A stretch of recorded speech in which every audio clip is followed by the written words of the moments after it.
You put up a website under the banner of the Agriculture Department earlier this year. It's protect.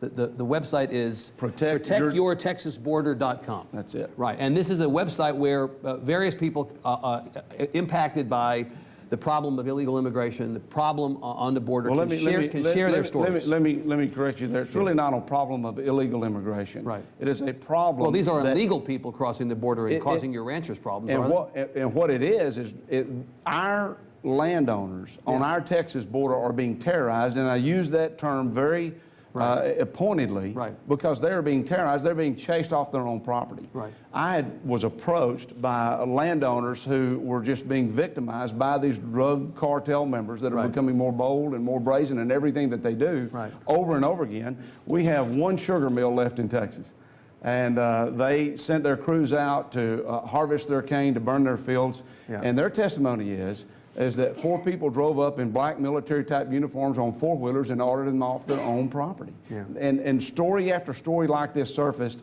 We recognized that our federal government, Janet Napolitano, even our president, the director of ICE, John Morton, is coming down here to Texas and saying the border is safer than it's ever been, when we have testimony after testimony of Texans from all walks of life, from all ethnicities, who are saying this is not the case. So you would submit, Commissioner, that website is not specifically about illegal immigration. It's only about drug cartel violence that spills over onto our side of the border. It's about protecting our Texas border. And illegal human trafficking is occurring there. We know that inland in Texas, we have many ranchers that have built ladders over their fences because they kept getting their fences cut and they'd have to go round up their cattle because of the illegal human trafficking. But the purpose of this website is to be a lookout post, to raise the awareness, to really demonstrate the real problems that we're having.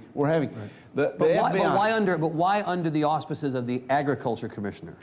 Because if somebody comes to you with a problem in Texas, I think Texas voters expect you to make quick, decisive action and to provide the assistance that they're asking for. And when I have farmers and ranchers contacting me as a statewide elected official, I have a duty and a responsibility to act quickly and decisively and to get them the level of support that they are asking for. Texas taxpayers are paying millions and millions of dollars to do a role in protecting our international border that is the function of our federal government. But there's no other area of state government in which this function or this responsibility should more properly be housed? Well, I think the law enforcement aspect is housed at our Department of Public Safety, and they're doing an exceptional job, and our legislature is appropriating more resources today in a time that is a very difficult time with many other needs that are there, and we're having to increase spending on our border because our federal government's not doing its job. They've utterly failed. Now, as you know, when this website was launched, the Tribune published a story about some of the comments. I mean, those of us who publish websites that have comments understand that it's the Wild West out there. There's you can't legislate stupid. You know, you end up essentially encouraging the worst in some people. And the reality is that this website did attract some pretty out there comments that were perceived by some, Senator Jose Rodriguez of El Paso and others, to be racist. And the question was whether the mere presence of this website was incenting bad mojo, essentially, on the part of people on a website that was under the banner of the Ag Department. You stood up very aggressively for this and said, this is not about people attacking other people on our website. This is about us standing up for farmers. I've been back to the website several times since. A lot of that conversation has died down. What are you doing to ensure, though, that this is just basically not yelling fire in a crowded movie theater? Well, we're having people who monitor that site, and the comments come in to make certain. And I did very quickly respond and make certain that we even increased the protocols to ensure that nothing hateful or insightful goes on there. And we don't need to allow a few people who don't represent what we stand for here in Texas to move the debate about what the real issue is. And the real issue is our southern border is not secure. The economies between Mexico and Texas and the United States is extremely important. Our border communities need a vibrant, healthy Mexico because the trade is so interdependent.